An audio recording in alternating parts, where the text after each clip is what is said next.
welcome to this special Trendsetters webinar, forecasting our predictions for the short-term rental industry in 2021. This webinar is sponsored by Party Squasher by BlueZoo. Their CEO, Bill Evans, is on the panel today. Would you like to start off with a few words, Bill? Thank you, Paul. I want to thank you, and I want to thank Short-Term Rentals for the leadership you've shown in the short-term rentals market. I think that 2021 is going to be a big year for short-term rentals as we bounce back from the COVID-19 disaster. I also think that the Airbnb IPO will be a big event that will herald even more change in our industry. I predict that the IPO portends the same kind of consolidation we've seen with the IPOs of the leaders, the first movers, and other categories. Google was one example, Facebook another example, both in tech. Airbnb is different to the extent that it's a member of the sharing economy. That trend in particular, the sharing economy, hasn't always been well received by incumbents. We think of Uber out here in California and what they've gone through in terms of regulation or attempts to regulate their business.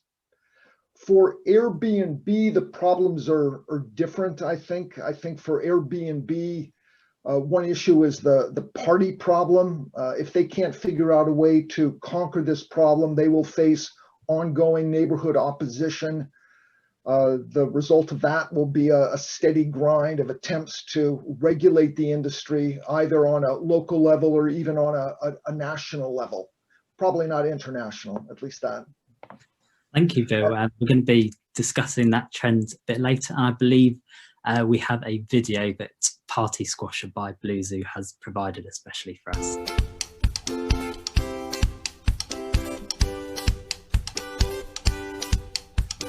Party Squasher, the first occupancy counting solution, has launched a new product designed for professional property managers. Party Squasher Pro is a new multi-property occupancy monitoring solution. The patented Party Squasher technology consists of a small sensor that connects to a cloud service. The sensor passively counts the mobile devices in and around a home, even if they're not connected to Wi-Fi, to deliver data on the number of mobile devices at a property. The new Pro dashboard makes it easy to group properties into portfolios based on qualities such as geography, risk level, or local contact. The Pro API access connects existing property management tools commonly used by professional managers, meaning an easier and more consistent approach to managing overcrowding in parties across an entire portfolio. Party Squasher has no microphones or cameras and doesn't collect or store personal data or track phone numbers, making it a privacy-friendly, GDPR-compliant solution. The cloud service employs advanced cloud heuristics and analytics, and the software developed by BlueZoo is protected by 6 U.S. patents. Party Squasher Pro helps professional property managers prevent parties before they become a problem.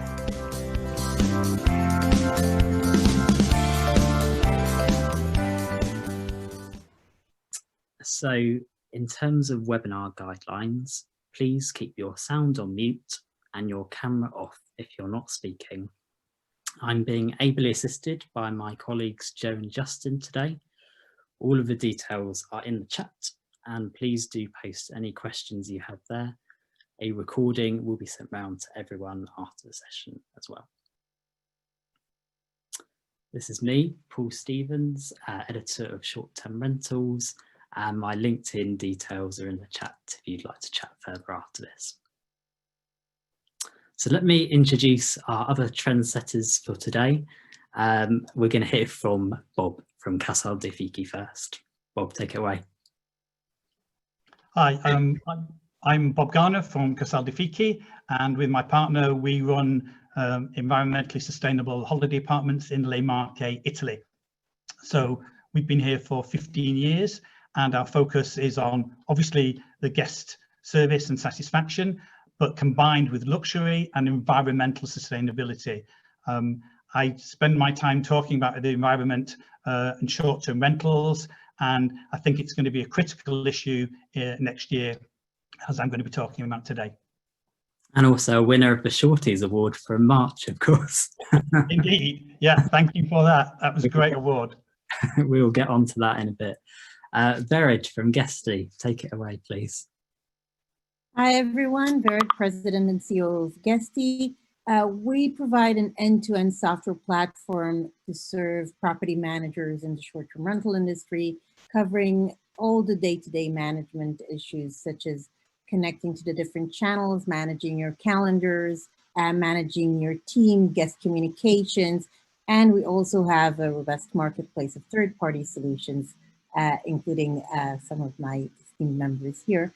And we operate in 80 countries, so have a very international perspective of the current events and the trends in short-term rentals. Thank you very much, Vered. And finally, Jeremy from Breezeway. Thanks so much, Paul. I'm Jeremy Gall from Breezeway. I'm the founder and CEO. Breezeway is a property operations and care platform that works side by side with property management software systems like Guesty to help managers optimize all the work that gets done preparing and caring for the property. I've got a lot of experience in this industry. I started Flipkey, a marketplace that grew to power vacation rentals on TripAdvisor and Expedia for a little bit before the HomeAway acquisition. And very interested in, we focus a lot on quality and quality experiences at the property and why that's such a crucial trend going forward. And so look forward to chatting with you about that. Thank you. And the first trend is on the Attenborough effect and the rise of regenerative travel. So we're predicting Sir David Attenborough's programs on BBC and Netflix will reignite an impact awakening. And we also predict that Joe Biden's election as President of the United States will bring the US back into the Paris Climate Agreement. So we're going to chat with Bob first from Casal de Fichi. So one thing I really wanted to address to you first of all, Bob, was now that Donald Trump has been elected out of office in the United States, how important do you think it's going to be for the country to enter back into the Paris Climate Agreement under a Joe Biden presidency? Yeah, first of all, thanks for having me here as well. Yeah, it's a great question. And I think it sets the scene for the rest of the conversation. Joe Biden certainly made a fantastic start as he waits to take up his presidency. Let's think about a couple of the commitments and actions that he's already taken. He's committed to sign up to the Paris Agreement on his first day back in office. He's put John Kerry in place as his climate envoy to oversee and coordinate the US efforts. He's set a target of carbon net zero emissions by 2050 for the US. And he's committed, I believe, $1.7 trillion to create clean energy infrastructure in the US. Let's remind ourselves that the Paris Agreement was signed by 195 countries in 2015. It committed the signatories to limit global warming to 2 degrees Celsius above pre-industrial revolution levels, with the pledge to try to keep this increase to 1.5 degrees by 2050.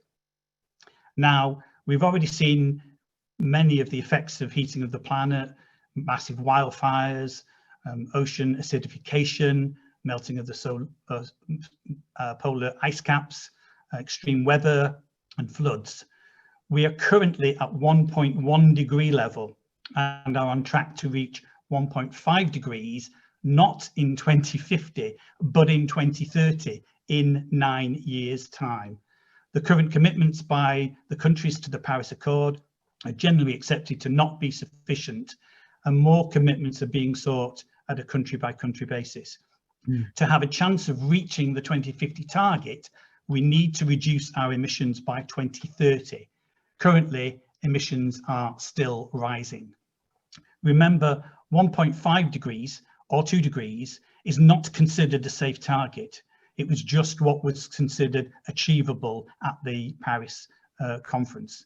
At these levels, there will still be significant impacts on communities, industry, agriculture, wildlife, and every part of society. Biden's commitment takes the US back to the center stage of global leadership on this issue.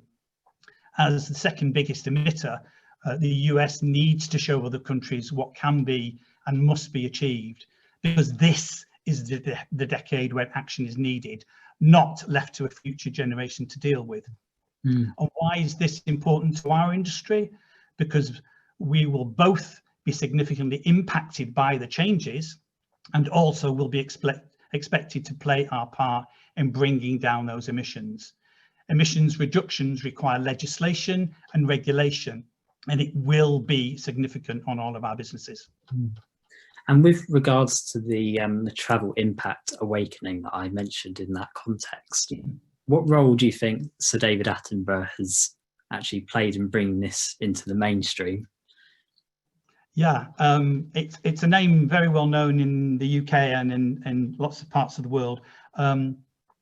I think well-informed travellers are now starting to connect the dots between the climate emergency and their individual travel patterns. Tourism accounts for 7% of global greenhouse gas emissions, and consumers are waking up to their individual and collective responsibilities, as are some of the more enlightened travel companies and the ancillary organisations that form part of the travel industry. David Attenborough has certainly played a significant part in educating us on the natural world and on the impact that we're having on it. You may remember his Blue Planet series is cited as making a significant difference to people's attitudes to the insidious nature of single-use plastic and pollution of the seas.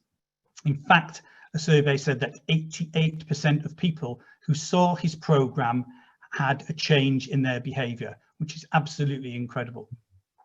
Now, his latest analysis in his programme, A Life on Our Planet, is likely to stir up more controversy and get people to start thinking about the abuse of Earth and what we can do about it.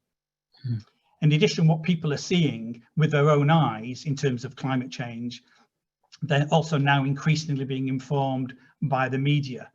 There isn't a week that goes by when there isn't a significant media piece on how we can plan to travel more sustainably, fly less, find an eco place to stay, etc.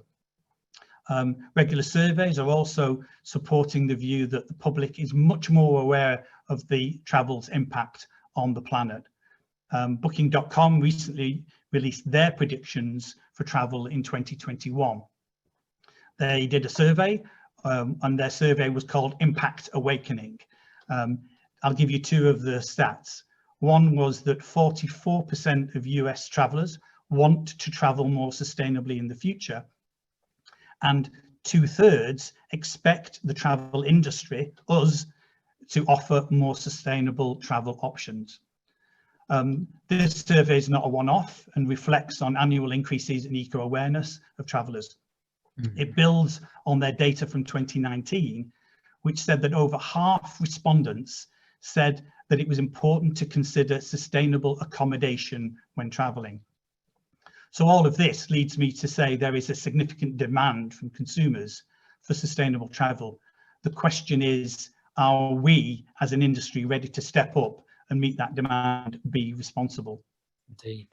And do you believe that travellers are going to now make more conscious decisions about how and where they travel, and potentially as a way also to improve not just the health of the planet but also mental health? Yeah, I think the pandemic was a wake-up call for many of us. We've been forced to stay at home, to limit our in-person contact with others. Naturally, there's been more time for reflection, to slow down, and in many cases, that's led many people to reassess their priorities, what's important to them, and how they can adapt or improve their lives. We perhaps now have a greater appreciation of nature and the natural world, and a sense that this is the only world that we have, so perhaps we should start to look after it a little bit better. One of the clear outputs from the Booking.com survey that I mentioned before was that coronavirus has amped people's awareness of the impact on the environment and local communities. Each trip taken has a carbon footprint that can be measured in terms of carbon emissions.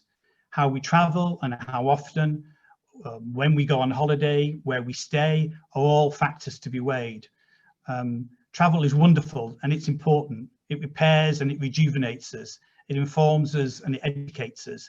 And it undoubtedly has impacts, some good and some not so good.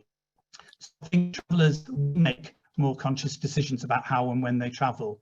The fragility of the earth and our hold on it has become clearer, and travellers will seek to find ways that they can play their part equitably.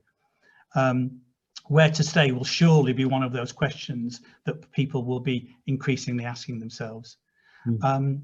Perhaps you might look, they might look to see if a host is making any efforts to be more environmentally sustainable. What's their approach to plastic? Do they have green energy? Do they have an electric vehicle charger? Or are they supporting their local wildlife in any way? Tied up with all of this is also our hosts themselves being responsible members of their community, and what are they doing to support and encourage their community? National Geographic recently predicted that travellers will take on the role of concerned citizens, demanding responsible travel policies, perhaps asking searching questions about whether their trip is sustainable and how it will make them feel. What impact does it have on the community, for good or for bad? I see a more considered and mindful way of travelling in the future, one where perhaps the traveller is not just thinking about themselves, but where they put their trip into a context that makes them feel good about themselves and also the choices they make when they travel. And do you think that the rise of now more bespoke and niche targeted channels is going to lead to more eco-specific OTAs, and maybe what the impact of that will be? Yeah, absolutely. There are certification schemes, as many people will know, which help hosts window display their eco credentials and steps that they can take to be more environmentally sustainable and show them off. There is a significant competitive advantage for hosts in not just doing the right thing by the environment, but also talking about this and getting some independent assessment and certification. As the legislation and regulations kick in, we'll see even more demand for sustainable tourism.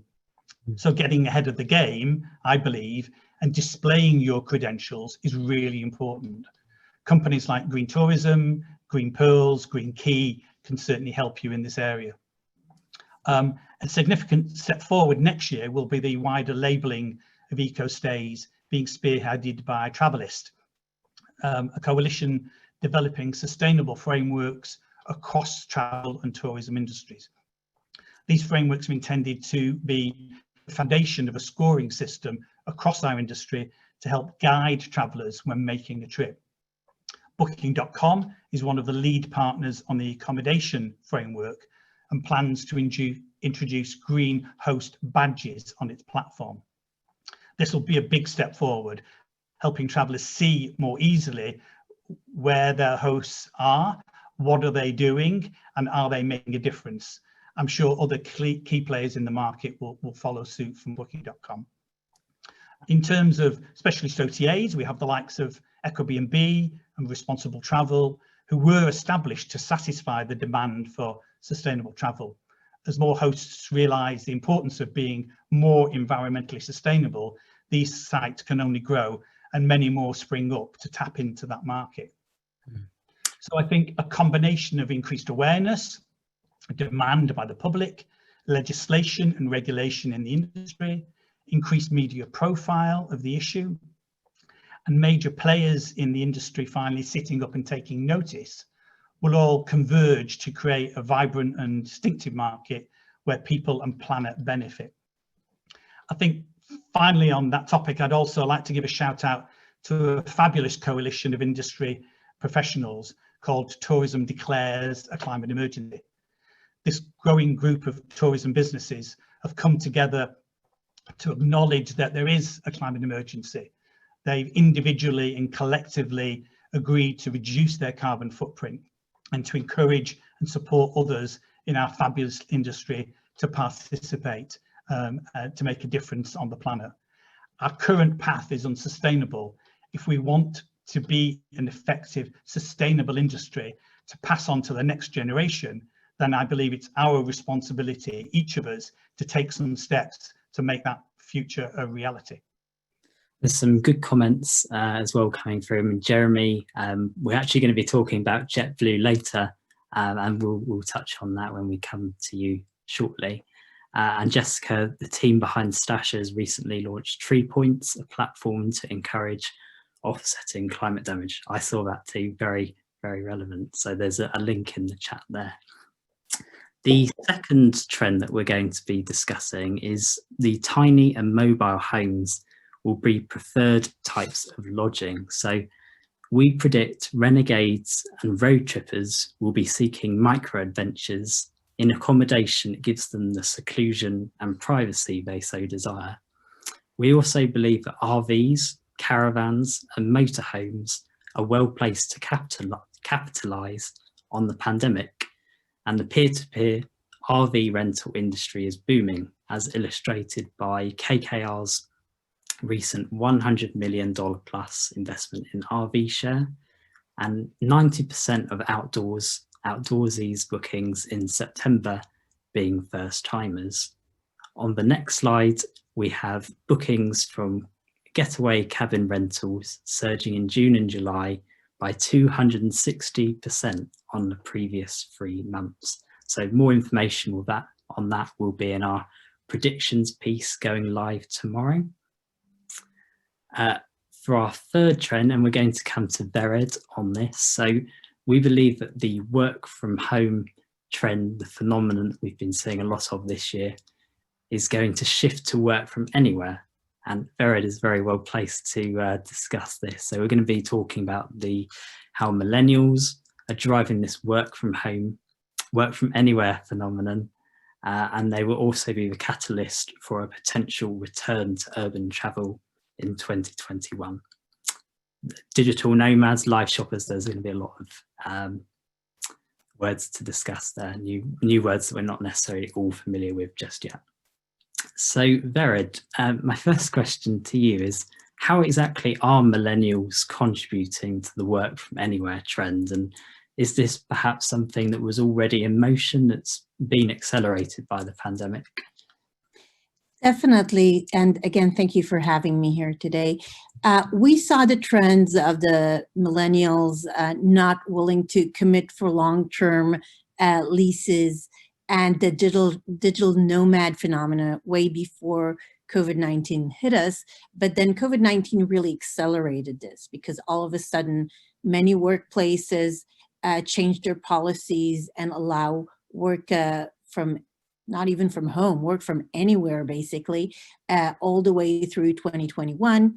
A lot of millennials are capitalizing on the ability to really work from anywhere, and coupled with their love for experiences, they take that opportunity to move around, take short-term rentals for a couple of weeks or a month or more in different locations, so they can use this time to experience different locations, travel around, have a change of scenery, all without hurting their ability to work and make a living while traveling.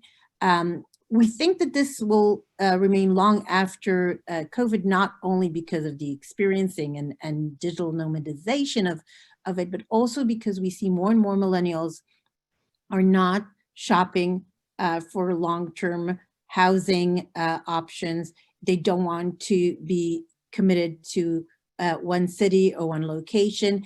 And even before Corona, we saw a lot of living as a service options with millennials looking for places that are fully furnished, have the amenities that will allow them to live comfortably, and take on rentals for anywhere between 1 month and 6 months, and really not commit to more than that. So definitely COVID is helping that ability to try and work from different locations, try out different cities. But in addition to that, it really allows you to continue and adopt this new trend following COVID. And I think I remember in our predictions piece last year we quoted you on the knownership phenomenon, but now in the more recent discussions, I think you referred to revenge travelers. I'm interested to get your thoughts on this. So we've got people now traveling longer, further, and more smartly. How do you expect the news of the vaccine effectiveness to generate bookings over the next year? And I know Guesty's already provided some excellent data on that. Yeah, so we see a lot of positivity in the industry and with our customers. We've seen a surge in bookings just after the release of the 2 new vaccines from Pfizer and from Moderna. 9% surge in bookings compared to previous weeks, which is great. So we definitely believe that people will start booking more, will have more confidence in booking their stays for as early as Q1 2021. That's what we see in our data. We also have to remember that one of the changes of behavior that we've seen during COVID is last minute booking. So a lot of people are waiting for the last minute to book because they're not sure about restrictions. They're not sure if they're going to be healthy. They're not sure which countries are going to be marked green and red. It's amazing that 15% of bookings are done only 24 hours before the check-in date, and over 40% within the 7 days prior to booking date, and another 30% in the last 30 days before booking date. So coupled together, you have only less than 30% booked more than 30 days ahead, which means that as an industry, property managers have to be prepared to last minute bookings. I'll give you an example of Thanksgiving. When we looked at the data a month or so before Thanksgiving, we saw that bookings are lower than 2019. But after Thanksgiving, we see that bookings were actually 14% higher than last year. And we see the same with Christmas. Now it's lower. We see that as we get closer to Christmas, bookings are accelerating. It's a different way of preparing for guests when you have to really be ready last minute to get a surge in booking. So I recommend thinking about that. And for example, don't wait to last minute, assuming you'll have a low occupancy rate. It may change last minute. Don't tell your employees to go on holiday because you might need them. We're going to be to see a lot of agility in the way we operate these next couple of months. But definitely we believe that still guests will want to capitalize on vaccines, on the opening of different countries, and revenge travel is expected to be very strong in 21. We see all kinds of mini trends of passports, shoppers, people looking for additional passports so they can travel to additional countries that only allow passport holders to travel in. We see more people extending their stays, as I mentioned, because they can work from anywhere. They can Zoom, kids can Zoom into school. That allows them to take longer vacations. On average, vacations are anywhere from 25% to 50% longer than pre-COVID days, even today. And we believe we'll still see that in 2021. And Jessica Gillingham, again in the comments, makes a very pertinent point that your own director of comms, Lauren, spent 3 months working and traveling as a digital nomad. I know from speaking to her at times during the pandemic that she's been between California and Israel, so very relevant for you. And then this being able to work from anywhere as well, being outside of major metropolitan cities as well. Do you see this nomadization, as you coin it, correlating with a permanent shift away from urban centres, or is this a temporary shift that can be reversed in 2021? Yes and no. Meaning, first of all, we see that currently people are really changing the locations they look for in travel. A lot of them are looking for domestic travel within driving distance, so 2-3 hours away. I think Brian Chesky of Airbnb mentioned the fact that it's not that people are not traveling, it's the distribution of travel that have changed. I saw, several channels offer you certain locations in your vicinity, which you sometimes never heard of before you heard of them. Then people are traveling to rural areas they never considered before because they're looking for a scenic environment. So we definitely will continue to see that in the beginning of 2021.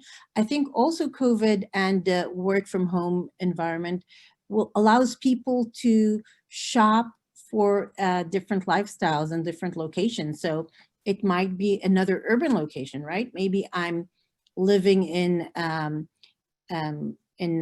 Chicago and I want to try Miami, and I'm going to try it for a month or two and see if it works well for me before I make a permanent decision about where I want to live and where I want to work. But there's just more flexibility today to shop around, even for the lifestyle and the amenities and the area, the environment you're looking for, which will go into the future. Yeah. I'm going to tie my fourth and final question to you about with Nicola Ferretti's question in the chat. So are we going to see more people becoming short-term rental converts over the more traditional asset class that we all know about? And is this something that is specifically tied to the millennial generation or a specific age group or demographic? I think definitely, as tough as this year has been for short-term rentals, I really see us coming out of this year as the winners compared to the hotel industry.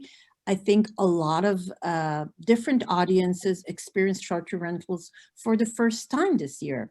Hotel addicts all of a sudden chose short-term rentals, whether it's because they were looking for a longer period or needed a work from home environment in their new location. It could be families traveling together. It could be people that were concerned about sharing an elevator or a lobby with other guests and are looking for the safety and security of the short-term rental. For all those reasons, we have a lot of new adopters of the short-term rental trend in 2020. And just like e-commerce, okay, just like those people that never shopped on Amazon before COVID and all of a sudden had to shop online because there was no other options. Now they're e-commerce converts. Same with short-term rentals. I think that we'll find a lot of new players in this industry in 2021 that have enjoyed it and learned to appreciate the advantages of short-term rentals. Thank you very much, Vered. We're going to move on to our fourth trend, and this is going to bring in Jeremy's expertise from Breezeway. So our prediction based on Jeremy and other thought leaders' observations is that quality control is going to continue its acceleration in 2021 as we see demand for higher quality and customized service accelerating. We also believe that short-term rentals will start to take more market share away from hotels as health and safety protocols become more professionalized and standardized. And we're going to be also looking at how OTAs may or may not be taking more active steps to understand the preparation of short-term rental properties, whether this is something that can no longer be ignored. And we've got the perfect man to discuss that with, Jeremy. So, Jeremy, my first question to you is, I think we said that property managers and hospitality providers, they're almost becoming synonymous terms now. How do these people encourage guests now to opt for short-term rentals as demand for these hotel-like standards grows? Yeah, I think this is, thanks so much and happy to be here, and what a great conversation already on some of these trends, which I think are going to be exciting to see in 2021. I think this is a trend that's just, it's been going on for many years. This is just continuing to build this move towards more of a hospitality manager. And then there's so many trends in the market that are blurring and continuing to promote this. Some of them we've already talked about, right? Like Raviv was just talking about, it's not just millennials work from home, but it's this concept of, we don't live in a world of short-term rentals is 2 weeks or less, long-term rentals is sign a 1-year lease. Like we live in this world of hospitality living where the lines are being dramatically blurred between short-term and long-term rentals, vacation rentals, and hotels. It's all one big ball of wax. And then as a hospitality provider, if you want to capture that momentum, and vacation rentals we all know now through Airbnb's IPO, the pandemic pivot that they get a lot of credit for. But I think it's a lot of the market driven consumer demand drove that to say, hey, we want to get out and quarantine in a different home other than the home we're stuck in. And vacation rentals are perfect for that. And we saw that was a great, the first segment to recover.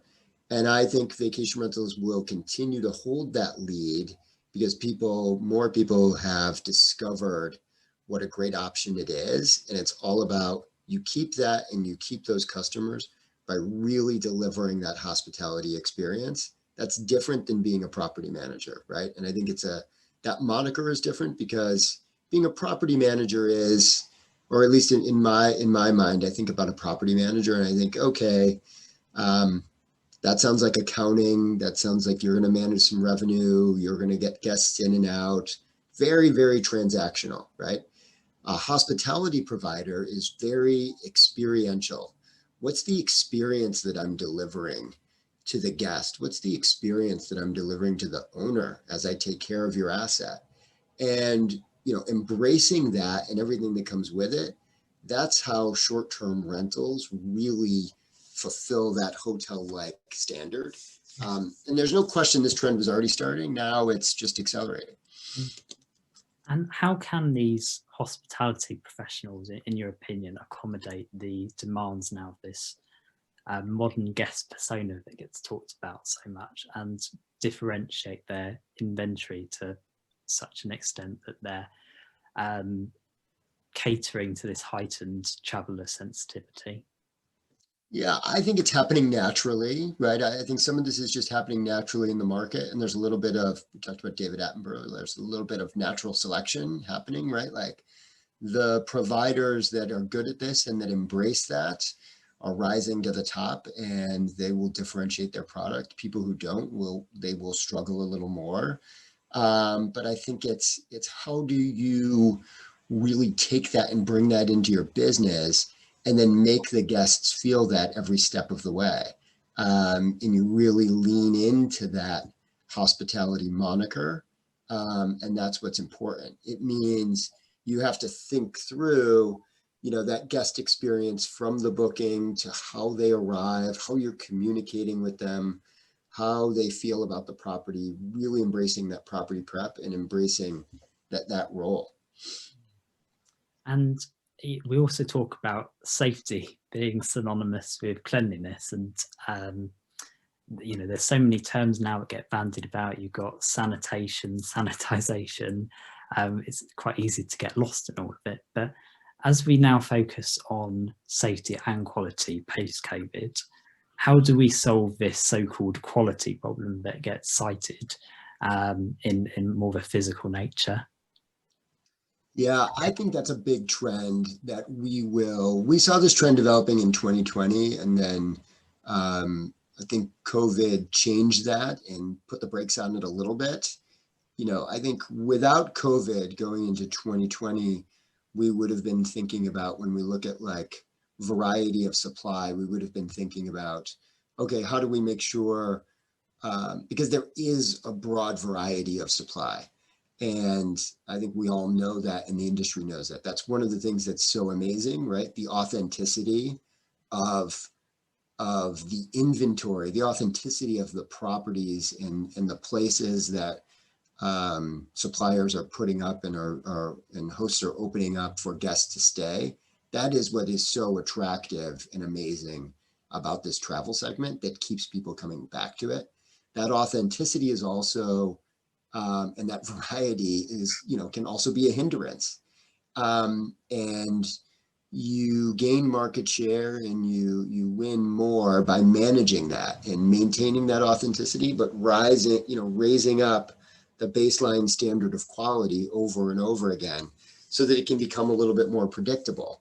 And that's what people want. And I think safety is part of that. Safety has become synonymous with cleanliness because it had to be during COVID. We want people to be safe, and people didn't want to, catch,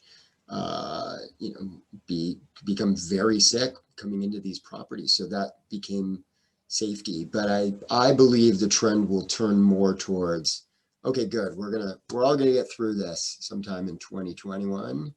What do we do next? And how do we feel really good about these properties? How do we feel good as suppliers that we're putting guests into properties that are authentic, but also really well maintained?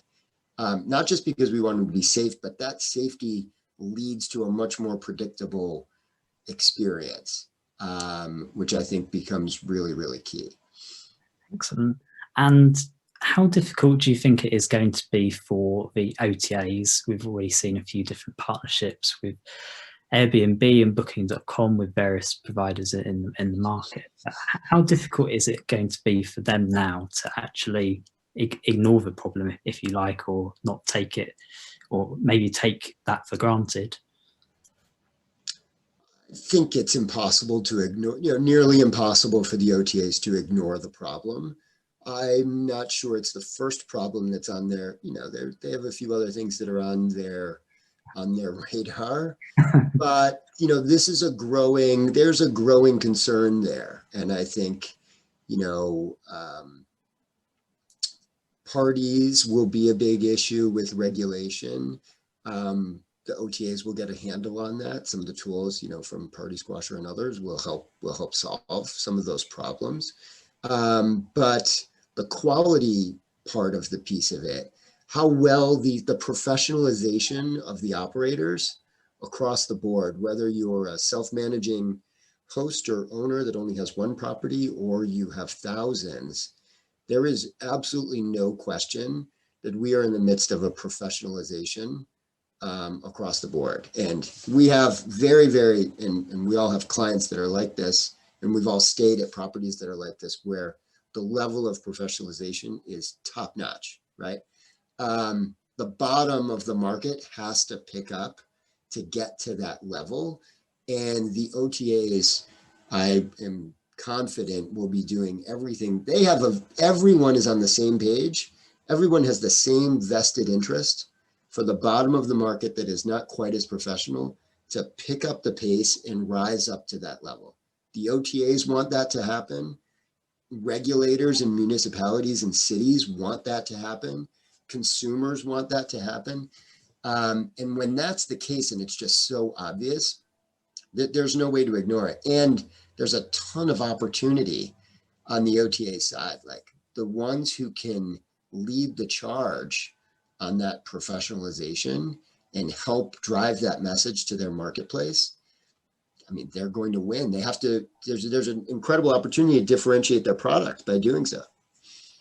You heard it here first. So thank you very much, Jeremy, for those fascinating insights. The fifth trend, and Jeremy, you've actually already mentioned JetBlue. We're predicting that airlines are going to be more aggressive in the short-term rental vertical in 2021. And this is highlighted, as we see, with JetBlue Airways following the lead of Ryanair and EasyJet in setting up their own branded accommodation. That's only been announced within the last couple of weeks. We also believe that OTAs are going to be diversifying their listings into boats, glamping and campsites to cater to the growing demands in those segments. And the evolving traveller appetites and rapid changes to the rental landscape are going to lead those disillusioned hosts on major OTAs to launch more bespoke or targeted channels that curate a particular travel need or trend. Thank you, Justin. And moving on to our sixth and final trend, and we come to Bill from Party Squasher by BlueZoo. So we've already touched on this a bit, but we're saying that Airbnb's IPO is going to intensify the regulation scrutiny of the short-term rental industry. We've already seen in major cities around the world, such as Paris, Prague, Toronto, Barcelona, countless more, urgently seeking to curb Airbnb and blaming it on disrupting local neighborhoods. We're going to be talking about GDPR regulations, noise complaints from party houses, and also some self-regulation tactics. So, Bill, fantastic to have you on from Party Squasher. My first question to you is, I mean, in my predictions piece coming out tomorrow, I've referred to both tech convergence and the intensification of regulations in the wake now of the news that Airbnb's IPO, we believe, is going to happen next week. And as a relatively young category still, short-term rentals, do you expect to see further investments, mergers and acquisitions within the space, accelerating the maturation of the industry and sort of reforming the Wild West tech side? Yeah, I'm not sure the Wild West tech nature of the industry is going to change overnight, but I do think that the upcoming IPO of Airbnb represents a natural evolution of the industry. Companies raise money in IPOs to give them the financial means to make acquisitions and investments they could not otherwise make. An IPO lowers the cost of capital for a company, so public companies almost always have a lower cost of capital than private companies, especially VC-funded companies. So I think we're going to see the folks at Airbnb using the billions of dollars that they raise in their IPO to make some significant plays. Different players in different industries have used money from IPOs in different ways. One way to use it is to do what Facebook did, where you buy up all your competitors in order to ensure your leading market position. In retrospect, that worked pretty well for Facebook. I don't think that's going to be the approach that Airbnb takes. My guess is that Airbnb is going to use this money primarily to try to buttress their position in the market by either expanding their offering or buying complementary companies that they can use to deliver a better experience to their customers. This vertical integration is not an uncommon strategy after an IPO. Another option that they have, and I think this will be interesting to watch, is they may try to deny their competitors access to some solutions. So if Breezeway becomes the clearly identified edge that their customers have or hosts have in the industry, then you can imagine that an Airbnb would try to secure that technology just for themselves and deny it to their competitors. Suddenly Airbnb has the financial means to do things they could not have done previously. So I anticipate big changes in the industry as a result. And of course, we're coming up to probably what would not in a typical year be the main party season. So how is Party Squasher specifically equipped to disperse or prevent large gatherings in short-term rentals? Well, first, a comment on your observation of coming up to party season. I think for Airbnb, every season is party season, and the number of parties that have been documented at Airbnb houses, even out here in California, the shootings during parties at Airbnb houses, these can take place at any time of year. So the end of year holidays, I don't think is going to exacerbate this situation. We track this problem at BlueZoo for our Party Squasher product. We track this problem pretty closely, and we've noticed that over the last 5 months, Airbnb has made a big deal of shutting down over 1,000 party houses in 13 markets. So this is a very big effort on their part to try to limit the number of parties at their at hosts' properties. So My guess is that this problem is going to continue. The way our party squasher product is designed to address this problem is that we detect parties very often before the parties start. The traditional solution to preventing parties is to wait for the noise to begin, get a complaint, you react. The next phase in solving the problem was to put in video doorbells and monitor the video feed, or to put in a microphone and monitor the sound levels. Both of those are pretty intrusive. Consumers don't like having cameras or microphones in their properties, but they both present the problem that you have to monitor those devices. So we at Party Squasher think we have a qualitatively better solution. What we do is we count the number of people at a property. We do this by counting the number of mobile phones present and using that as a proxy for the number of people. And then we can see the rise of the number of people at a property. And if you get a lot more people at a property than you're expecting, chances are you're going to see a party. And we can get this information before the noise starts without having to monitor video feeds. We think it's a qualitatively better solution. I know you wanted to mention about GDPR regulations, and there's something that is particularly known over here in Europe, perhaps less so in the States, I'm not quite sure.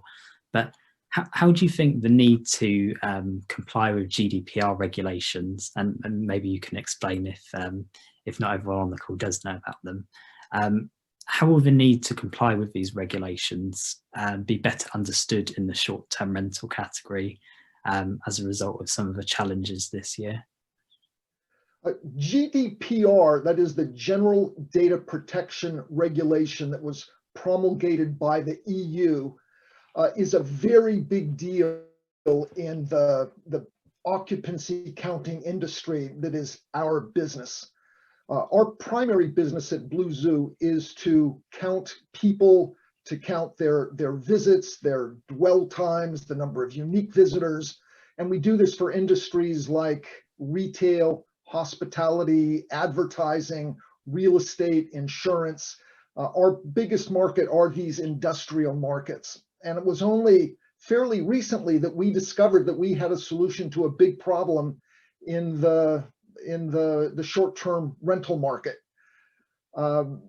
But GDPR we've known about since the very beginning, because the Europeans are very strict about the way you record information about people, even when it comes down to recognizing the presence of a cell phone. And we've invested hugely in technologies that permit us to achieve our objective of measuring the number of people without running afoul of the GDPR regulations that are so important that in Europe, some of our competitors have been put out of business by the regulatory authorities because they've not been able to satisfy the folks in Brussels.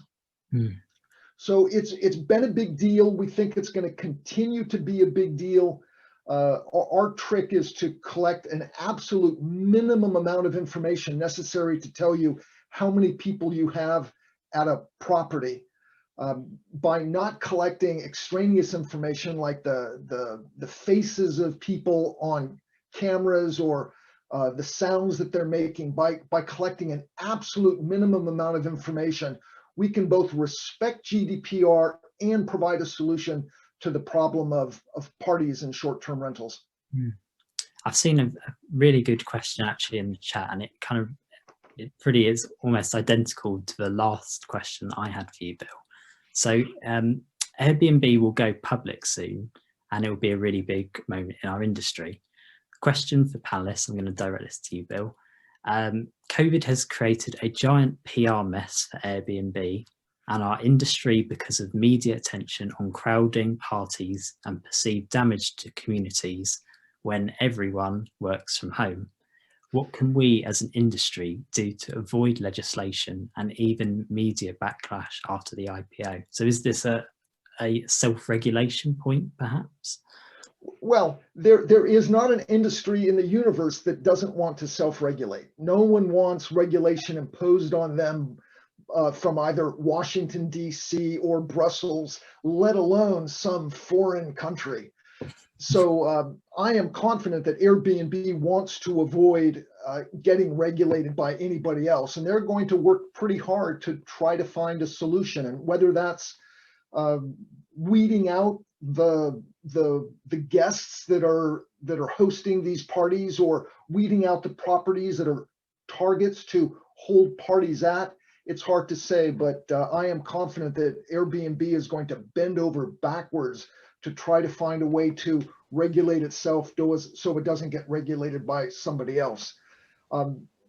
Generally, it's pressure from neighbors that is the source of the problem. You have a party house near you. You don't like the noise late at night. The neighbors say, we want to ban Airbnb, or at least ban this property.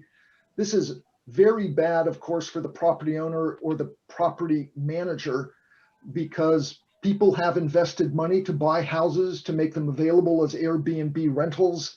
The cost of real estate transactions are high. So if you're banned as an Airbnb property, you may have to sell that property for a different use, as a single family home, for example.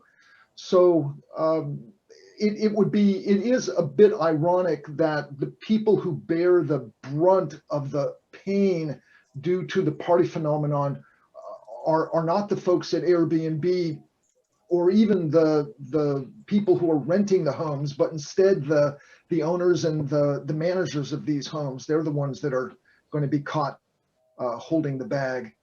So I think that back on the subject of regulation, Airbnb is going to do everything it can to avoid having somebody else regulate their business.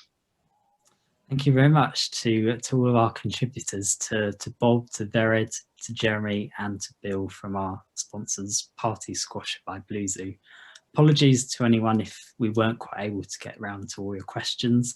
I hope we've done a good job still in being able to cover as much as possible during this session. And if you would like to share any of those questions with our contributors or myself, then please do contact us after this webinar, and we'll be more than happy to address those.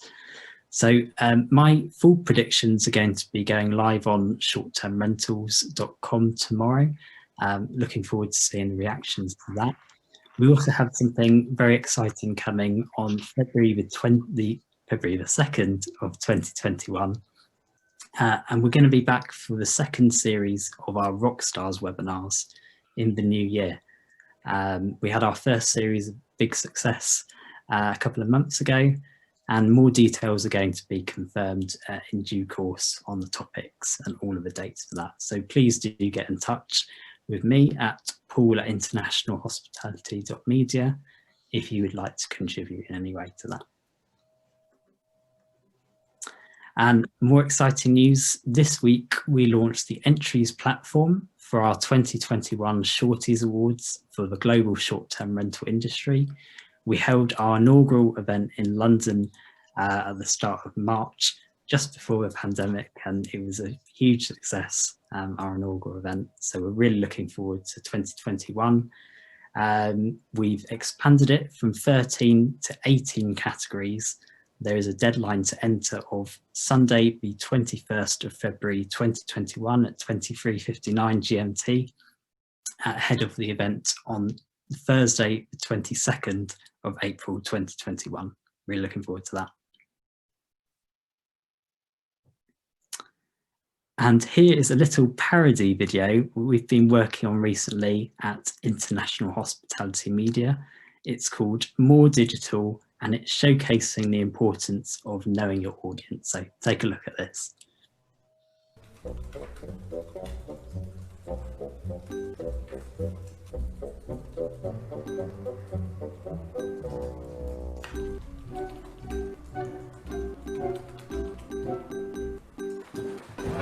that. Oh my God. Joe, look at this. The numbers just keep going up. Amazing! Let's go!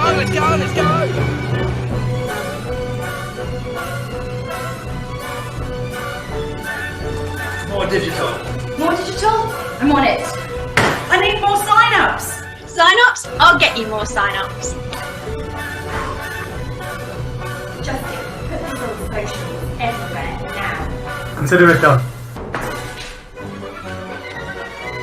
I can't believe it. I've had over 500 sign-ups for next week's webinar.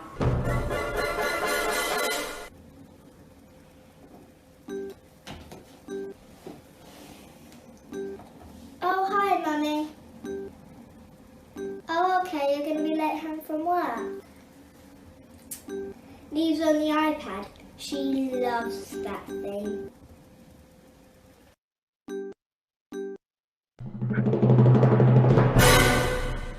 I think it's safe to say I won't be quitting the day job anytime yet, but I hope you all enjoyed that little snippet of video of what we're doing at International Hospitality Media.